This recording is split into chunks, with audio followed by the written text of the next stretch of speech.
Hello and welcome to the International Society for Physical Activity and Health podcast. Today's podcast is one in a series of 9 podcasts on the 8 investments that work for physical activity. The 8 investments that work for physical activity are a call to action for everyone, everywhere, including professionals, academics, civil society and decision makers, to embed physical activity in national and subnational policies. It's time to get into our podcast for today with your host, Matthew Tepi Mclaughlin. Okay, hello and welcome. Today I am here with Dr. Lindsey Reece. Welcome, Lindsey. Good morning, really nice to chat to you. You can start us off by kind of talking us through what is the sport and recreation for all investment?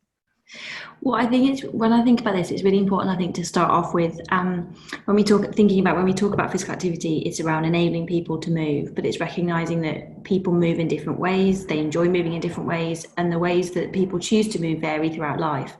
So we need to think about the different ways and different domains that people can be active. So when we talk about sport and recreation, that is almost the more structured, organized end of the spectrum.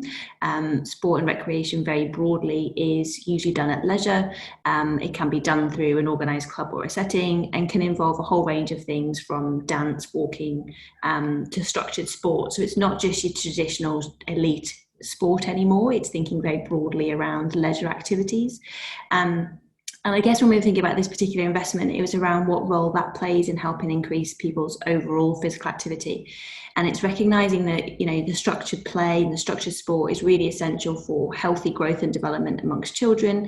It's really critical for developing fundamental movement skills throughout different phases of life. And it's also a critical way of developing other leadership and community skill sets right through into older adults.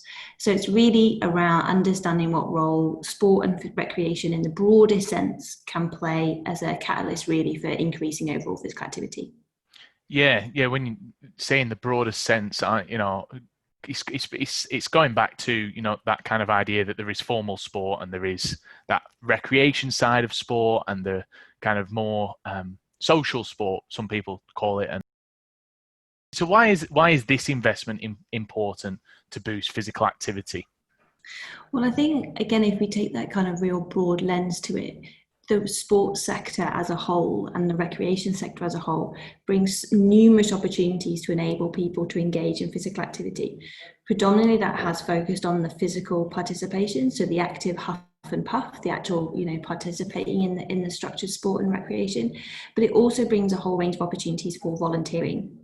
Fundamentally, community grassroots sport is reliant on community volunteers, the parents, the carers taking out their time to volunteer on the sidelines in order to ensure that the opportunities are there. So it brings a whole range of opportunities for non-playing roles. So through the volunteering, it brings a range of leadership roles. It also brings a whole sector in terms of tourism and industry and the major sporting events and the infrastructure that can obviously connect with the other pieces of investments that are listed here. So I think it's really thinking about it in its broadest sense. It's thinking about the physical participation, but it's also thinking about the outcomes that are associated with all other parts of the sector, whether that's volunteering, paid roles, leadership, etc. Yeah, I suppose that's where it differs to some of the other investments in a sense. It's a very broad investment because it does have, the players, the coaches, the parents that come, there's all of that, all of those different levels and influences, and there's reasons for playing that are different as well, kind of, culture things, social things. Yeah.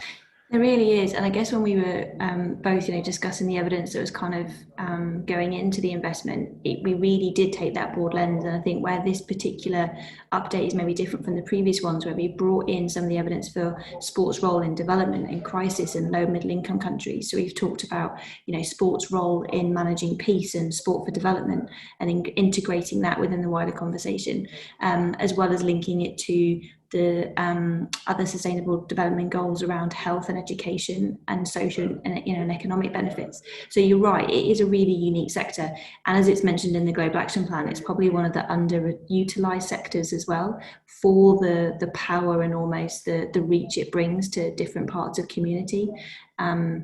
I think that's why, I'm particularly excited by it and spend most of my time working with this to really mobilise the sport and rec sector to really understand and mobilise its role in what contribution it can have to overall physical activity.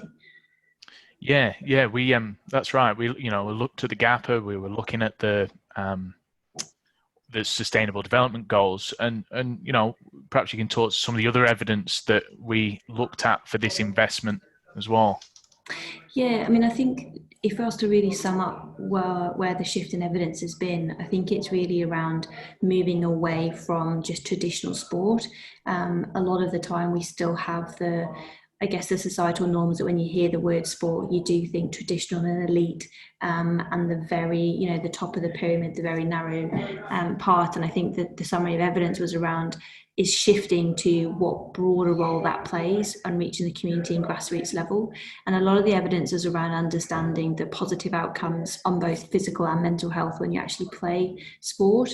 There's a real growing evidence base around the mental health aspects of sport and recreation. There's also, we're seeing lots of emerging evidence around leadership and social cohesion and that sense of being a part of something. Going to a club or an organisation or bringing groups together really does foster so many other well-being and societal benefits that I guess before we kind of haven't really considered in the sport and recreation sector as a whole. I mean, it made me think then when you said, how do you think about sport? And I wonder, people listening to this podcast, how do you listen? How do you feel about when you hear the word sport? Because I see me falling over playing football. That's what I see.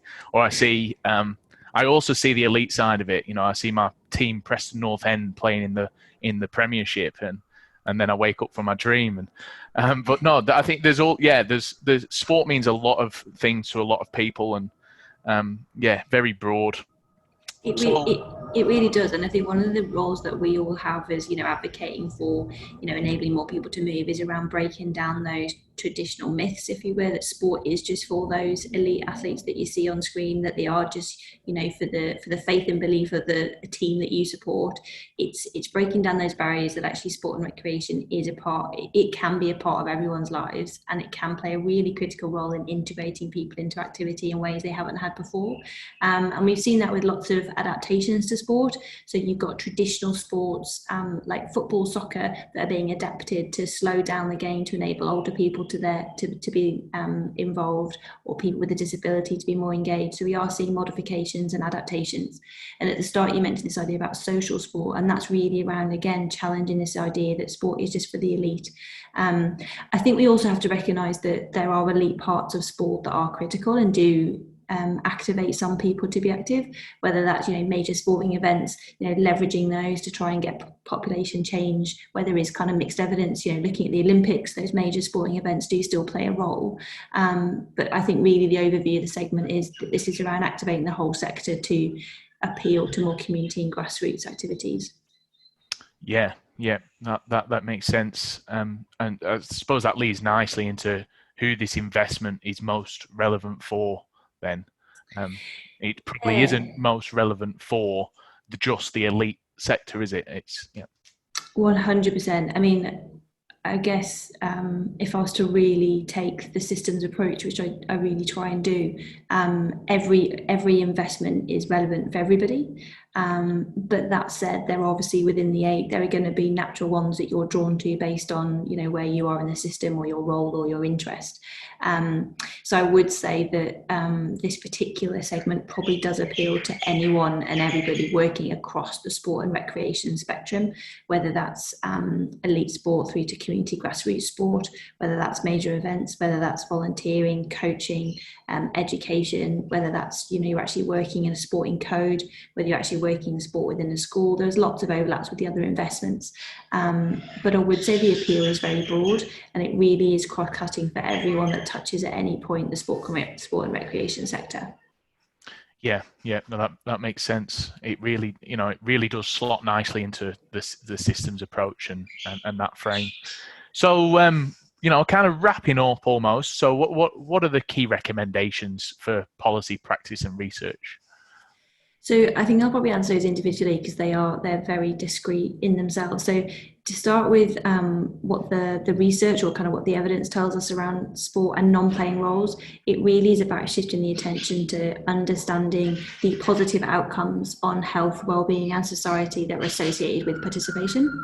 I think it's also around understanding how we can capture data and evidence more effectively at a grassroots level and routinely within the sector. And that's something that I think from a research perspective, we can definitely work on, which kind of links with some of the practice recommendations, I guess. So we really need more of the sport and recreation sector to work closely with academics or learn from other sectors to help us understand how we tackle the inequities. Something that we've kind of really seen from the evidence is that there are inequities with participation. So what we want to be able to do is work on how we can reach everyone through sport, and actually how we can then meet the needs of those different communities when we're organising the programmes and putting on delivery through sport.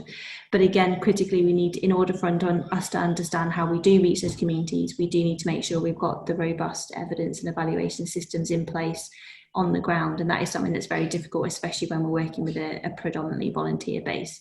So from a practice perspective, it's definitely looking at inequities and looking at data and evaluation.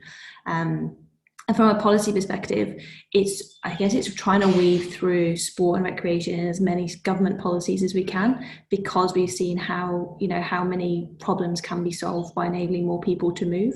I definitely, from a policy perspective, think it's definitely around this broadening, and it's recognising the broad role that sport and recreation can play in physical, mental health, and all the co-benefits that are associated with sport and recreation.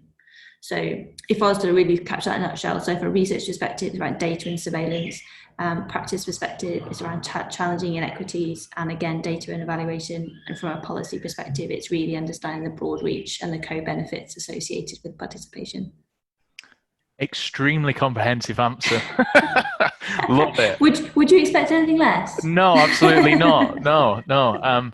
Very relevant, and it's going to be really exciting to have Lindsey come in as the new lead for advocacy for ISPAH in the new term from October 2020, and I'm sure there'll be plenty more good stuff coming from Lindsey and from ISPAH too. So it's been really good talking about sport and recreation for all today.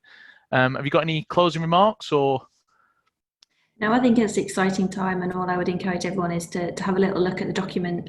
It's in a format which is really accessible for everybody. So have a look at all the 8 and get in touch, and let's get the community talking about this. Brilliant. Thank you, Lindsey. Thank you. Well, that brings us to the end of today's podcast. But if you haven't done so already, I'll encourage you to subscribe to your favourite podcast channel. The International Society for Physical Activity and Health podcast is available on all of the leading podcast channels, including Apple, Spotify, Google. If you've got an idea for a podcast, you can send that through to info@ispah.org. Thank you very much for listening, and we hope you can join us on our podcast again soon.